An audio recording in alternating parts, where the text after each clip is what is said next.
এবার ভারতকে অন্ধকার দেখালো পাকিস্তান। মুহুর্মুহু মিসাইল হামলায় কাঁপল ভারত। ভারতের অন্তত 40 থেকে 50 জন সেনা সদস্য নিহত হয়েছে।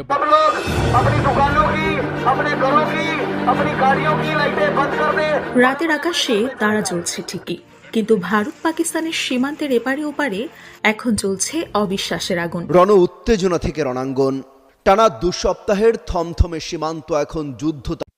আসসালামু আলাইকুম দর্শক, আজ পবিত্র শুক্রবার জুম্মার পরে কাশ্মীরে পাকিস্তানের যে সেনাবাহিনীর দলগুলো আছে রাফাল বিমান দিয়ে ভারতকে উড়িয়ে দিয়েছেন এবং কঠিন হামলা করেছেন পাকিস্তানকে। পাকিস্তান এখন ভয় পেয়ে গা টাকা দিচ্ছে। দর্শক, আপনাদের সেই ভিডিওটা তুলে ধরবো, খুব গুরুত্বপূর্ণ একটি ভিডিও, না টেনে অবশ্যই সম্পূর্ণ ভিডিওটা দেখতে থাকুন, তাহলে বুঝবেন।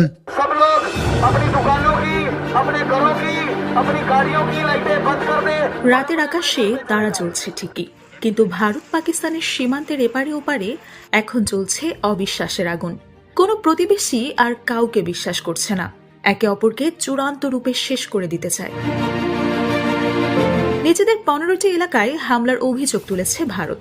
পাকিস্তান বলছে সবই মিথ্যা, সবই সাজানো গল্প। সত্যের খোঁজে যখন ছুটছে দুই দেশের মানুষ, তখন সীমান্তের নির্জনতায় যেন শব্দহীন বোমা পড়ছে, তথ্যের, বিভ্রান্তির আর রাজনৈতিক নাটকের। ভারতের দাবি, পাকিস্তানের F-16 এবং JF-17 যুদ্ধবিমান ভূপাতিত করা হয়েছে, যেন এক সিনেমার দৃশ্য উঠে এসেছে বাস্তবের পর্দায়। কিন্তু পাল্টা বলছে পাকিস্তান, ইসলামাবাদের মতে ভারতের এই দাবি সম্পূর্ণ ভিত্তিহীন, বানোয়াট এবং মিথ্যার উপর দাঁড়ানো এক সাজানো কাহিনী। পাকিস্তানের আন্তঃবাহিনীর জনসংযোগ দপ্তর ISPR জানায়, ভারত যেন বসে বসে গল্প বানাচ্ছে। তাদের ভাষায়, যদি পাকিস্তান হামলা চালাতো তা জানিয়ে দিত পাকিস্তান নিজেই। ভারতের প্রচারের কোনো দরকার হতো না, কিংবা ভারত জানানোর মতো অবস্থাতেই থাকতো না। পাকিস্তানের তথ্যমন্ত্রী আতাউল্লাহ তারার এক্সে এক পোস্টে লিখেছেন, এই ধরনের মিথ্যা দাবি ভারতের হতাশার প্রতিফলন। এর পেছনে রয়েছে এক গভীর ষড়যন্ত্র, যার লক্ষ্য ভারতীয় আগ্রাসনকে ন্যায্যতা দেওয়া। পাকিস্তানের নিরাপত্তা সূত্রের দাবি, কিছুক্ষণ আগেও অমৃতসরে এক ভুয়া হামলার গল্প ছড়ানো হয়েছিল শিখদের উস্কাতে। সেই চেষ্টা ব্যর্থ হওয়ার পরেই নাকি শুরু হয়েছে অধিকৃত কাশ্মীর ঘিরে এই নতুন নাটক। এই মুহূর্তে সীমান্তে নেই গোলাগুলির শব্দ, নেই যুদ্ধের সরাসরি দামামা, কিন্তু শব্দের যুদ্ধ, তথ্যের লড়াই চলছে। ভারতীয় মিডিয়া এক দাবি করছে, পাকিস্তান দিচ্ছে সম্পূর্ণ ভিন্ন বার্তা, আর সাধারণ মানুষ দিশেহারা। কার কথা বিশ্বাস করবে তারা? এই তথ্যযুদ্ধ যেন এক ঠান্ডা মাথার খেলা, যেখানে সত্য চাপা পড়ছে চতুর মিথ্যার নিচে, আর মানুষের মনে জমছে বিভ্রান্তি আর উদ্বেগের মেঘ। সীমান্তের ওপারে রাত শেষ হলে সূর্য উঠবে ঠিকই, কিন্তু এই বিভ্রান্তির কুয়াশা কবে কাটবে? সেই প্রশ্নের উত্তর হয়তো এখনো সময়ের বুকেই লুকিয়ে আছে। কিন্তু আজ এই মুহূর্তে দুই দেশের মধ্যে তথ্য আর অনুভূতির যে টানাপোড়েন, তা যেন ধ্বনির থেকেও তীব্র আর নীরবতার থেকেও ভয়ঙ্কর।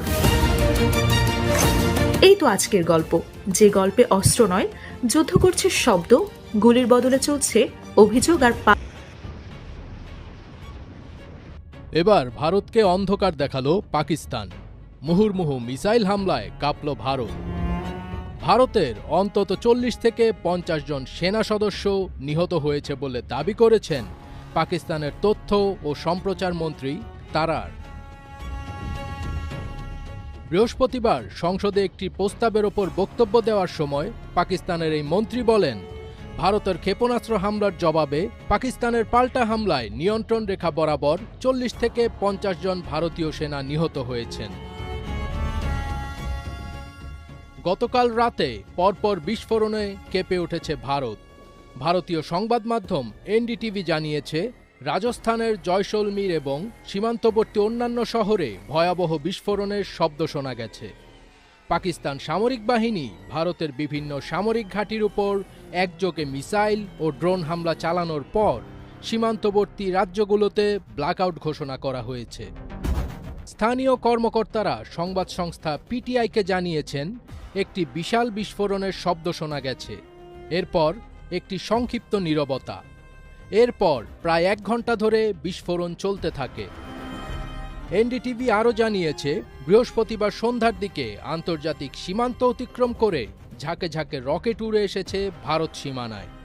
এ সময় পাঞ্জাব, রাজস্থান এবং জম্মু কাশ্মীরের শহরগুলিতে বিমান হামলার সাইরেন বেজে ওঠে এবং বেসামরিক ও সামরিক অবকাঠামো রক্ষার জন্য সম্পূর্ণ ব্ল্যাকআউটের নির্দেশ দেওয়া হয়। খবরে বলা হয়, পাক সীমান্ত থেকে মাত্র ৩০ কিলোমিটার দূরে এবং কেন্দ্রশাসিত অঞ্চলে প্রবেশের পথ হিসেবে কাজ করে এমন শহর পাঞ্জাবের পাঠানকোট ব্ল্যাকআউটের আওতায় রয়েছে। এছাড়া দিল্লি থেকে ২৫০ কিলোমিটারেরও কম দূরের চণ্ডীগড়ও অন্ধকার রয়েছে। এই অঞ্চলের বাসিন্দাদের অনলাইনে শেয়ার করা দৃশ্যে ভয়াবহ দৃশ্য দেখা যাচ্ছে। রাতের আকাশে পাকিস্তানি ক্ষেপণাস্ত্র ছড়িয়ে পড়েছে এবং ভারতীয় পাল্টা ব্যবস্থার আঘাতে বিস্ফোরিত হচ্ছে। ভারতীয় সংবাদ মাধ্যম আনন্দবাজার জানিয়েছে, বৃহস্পতিবার রাতে পাকিস্তানের মোট ৮টি ক্ষেপণাস্ত্র ধ্বংস করেছে ভারত। পাক হামলার নিশানায় ছিল মূলত জম্মু কাশ্মীরের বিমানবন্দর, সাম্বা, আরএসপুরা, আরিনা সংলগ্ন এলাকা।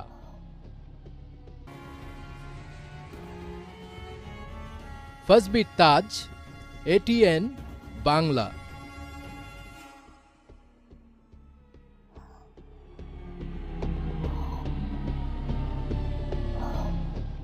রণ উত্তেজনা থেকে রণাঙ্গন।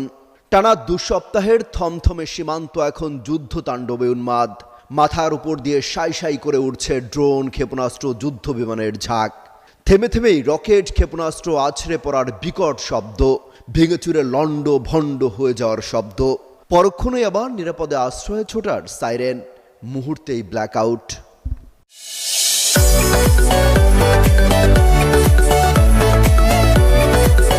সীমান্তে শত শত মাইল জুড়ে ঘুটঘুটে অন্ধকার, আকাশে আগুনের ঝলকানি। ২২ এপ্রিল জম্মু কাশ্মীরের পেহেলগামে হামলায় ২৬ জন নিহতের পর থেকে ভয়ঙ্কর এই দৃশ্য।